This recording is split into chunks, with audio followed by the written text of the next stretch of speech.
So we have a lot to talk about. Before we hop into it, this is your one spoiler alert warning, but we are going to talk about the most recent Dragon Ball Super finale. Not the superhero movie, but the manga. And we have a lot to talk about, so leave now if you don't want to talk about it. But, dude, what just happened? How did they do that? How do you take one of the, in my opinion, worst arcs of all time and make it that sick? I did not expect it to go in that direction at all. And I'm so excited for what's about to happen next. Well, first of all, okay, we gotta talk about that too, because now I feel like the next arc is going to be Frieza oriented. I think, I hope, I would assume, because you're not about to just drop this on us and then go into another arc. That makes no sense. The fact that Frieza will probably be the main villain of the next arc is going to be very questionable, because at this point, I know a lot of people are sick of it. It's like, Frieza again? Frieza came back in Dragon Ball Z. The several times he did was annoying, you know? Like, him come back once was one thing, but then seeing him in stuff like the, what was it, Infusion Reborn, when he popped back up and then Gohan one-shot him, and then seeing him in Resurrection F did raise eyebrows. And then he comes back again in Tournament of Power. I remember when they initially brought him back, I was like, damn, I love Frieza, but I don't know if I'm gonna like this. And then they made it hype. Like, they actually really did Frieza the right way in the Tournament of Power. But after he was kept alive, I'm just like, what happens next? This man is sadistic. You can't just keep him alive. Even Vegeta in the Broly movie was like, Kakarot, you're an idiot.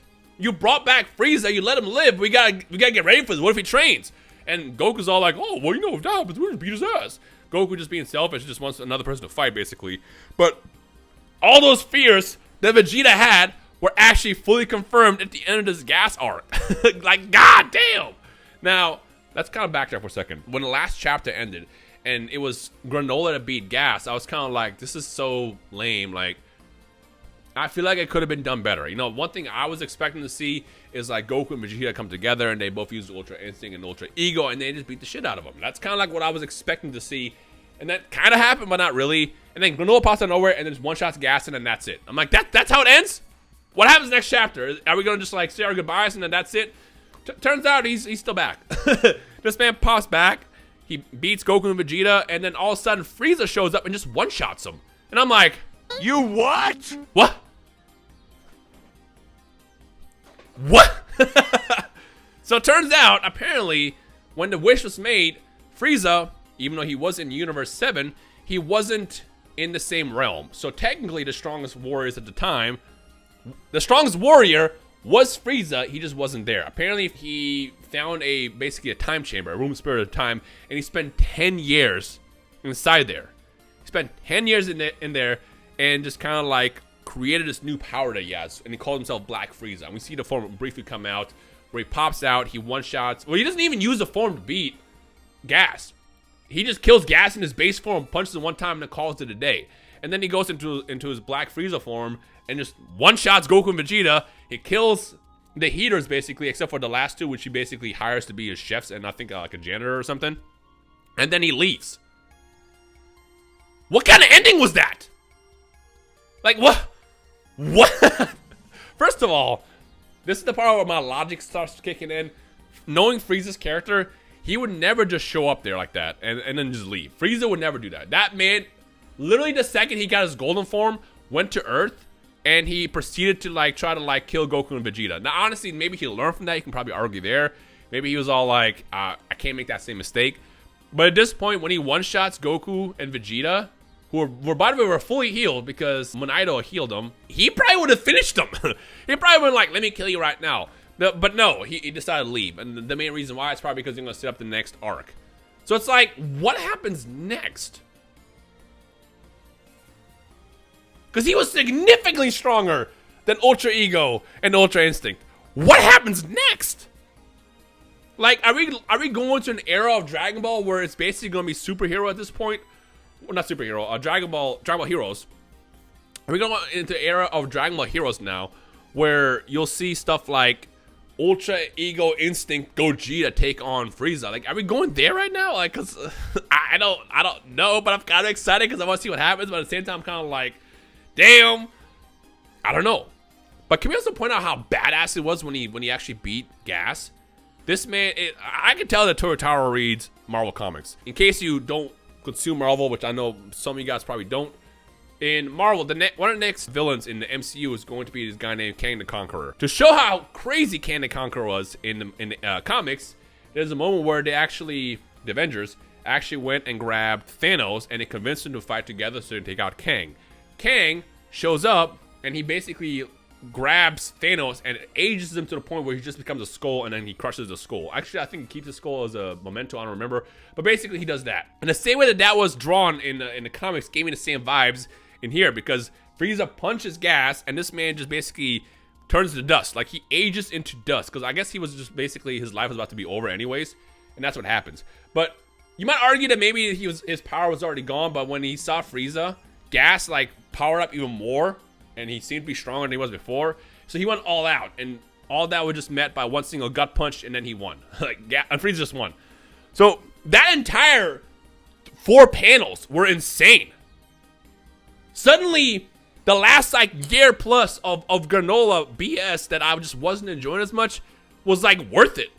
And the thing that sucks is I know when this gets animated, I'm gonna have to sit through weeks and weeks and weeks, potentially year and a half of episodes, just to get to that like last 3-second moment and then get into the next arc. And I'm looking forward to it, but I'm not. Like, I want to see how they animate that. But the way Toru did that in the manga was insane. And I really hope that they show that in the anime at some point. Like, that was hype. How do I feel about Black Frieza?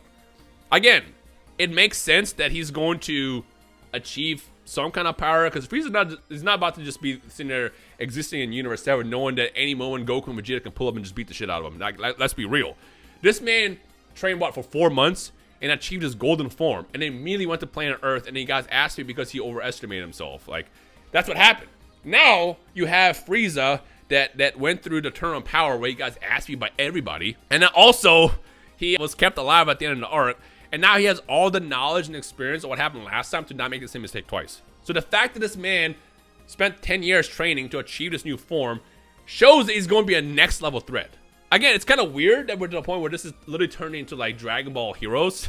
Basically, it's like this like weird fan fiction of Dragon Ball at this point, but somehow still canon to the series. It's weird that we're entering this world, but I'm kind of here for it because I want to see what happens next. Like, I'm just excited. I don't know. Maybe it's just me talking as a Frieza fan. Again, Frieza to me has always been one of my favorite anime villains of all time because of how sadistic he was, how powerful he was, and all the transformation scenes that he went through as, you know, his arc progressed. I think he's a good character. But the question is it too much Frieza? And I know a lot of you guys are going to be like, hell yeah, get Frieza off the screen. Give me something new. And let's be real. I feel like part of me is like, it's a cop-out because, like, you know, in today's world, nostalgia sells. That's why they brought back Cell. That's why they brought back Frieza. That's why they brought back Dragon Ball. Nostalgia will always sell at the end of the day. Why make up something new where you can literally recreate something that we grew up with and sell it to us again? We're gonna love it. I mean, even the Moral arc was basically just a Namek Saga 2.0. Like, every time they like go back to these old callbacks to how the series was, it's always gonna do well. So Frieza coming back is both a mistake in a way, but also the correct way to do it, if that makes sense. What do you guys think?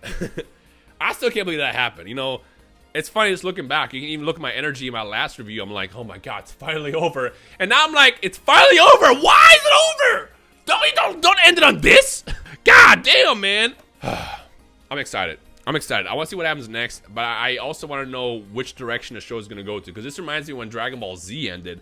I remember thinking like, wow, Goku and Vegeta are so powerful that there's nobody in the universe that could stand up to them. And then we entered the whole God realm, basically, where all these God characters were shown up, and Goku and Vegeta are not even close to being the strongest.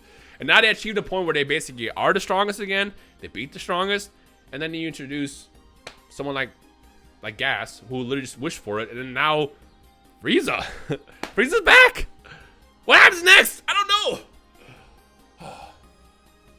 I said this in my superhero video yesterday, but I'm excited for this next Dragon Ball Renaissance, if you want to call it, the Renaissance 2.0. You guys remember we had the Dragon Ball Renaissance back in like 2016, where we're getting all the games again. Dragon Ball Super came back. It was just a really hype moment to be a Dragon Ball fan. And then it kind of died off. Super ended. The pandemic obviously happened. The games kind of slowed down. It was kind of like we're basically like threading water as far as, you know, what happens next as fans. But now we're entering this realm where the anime will likely come back probably in the next year or so, and we're setting up all these characters that are supposed to be way stronger than ever before, and they're not gonna do it for no reason at all. Gohan getting his beast form and Orange Piccolo was not just for the movie. They're setting up more stuff in the future. They're trying to sell merch, end of the day. And you know they're going to show us more stuff in the future as far as like movies, the anime, the manga, and all that stuff. And I'm here for it. Maybe we're getting to the point where the next arc will consist of Orange Piccolo, Beast Gohan, UI Goku, Yui Vegeta all coming together to fight Frieza. That might happen.